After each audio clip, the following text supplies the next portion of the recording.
မချမ်းရေ green tea ဖြော်မယ်ဆိုရင်လေအမှုတ်ကဘလောက်ထည့်ရပြီးအကြီးဘယ်လိုမျိုးထောက်ရတာလဲမချမ်းခဏလောက်ပြောပြပေးလို့ရမလား ဥပမာကိုက green tea တစ်ခွက်ဖြော်မယ်ဆိုရင် green tea အမှုတ်ဆိုတာကျွန်တော်ဒီလိုမျိုးလက်ဖက်အကျန်းအမှုတ်စီတယ်ပေါ့နော်ဒီလက်ဖက်အကျန်းကိုကျွန်တော်ပုံမယ်ဒီတိုင်းဖြော်လို့မရဘူးကျွန်တော်ဆက်တဲ့ထုတ်ရတယ်ဟုတ်ပြီဆက်တဲ့ထုတ်တဲ့ခါကျရင်ဆက်တဲ့ထည့်ဖို့အတွက်ကို15မီလီတစ်စုံထည့်မယ်နော်ဒါကတော့ကျွန်တော်ပုံမယ်မီလီချိန်နဲ့ဆိုရင်15မီလီတစ်စုံထည့်မယ်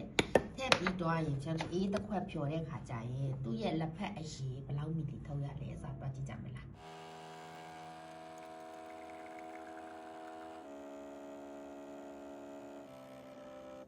လောက်ဆိုရပြီဒါကတော့ကျွန်တော်လက်ဖက်စိမ်းရဲ့အရည်ကို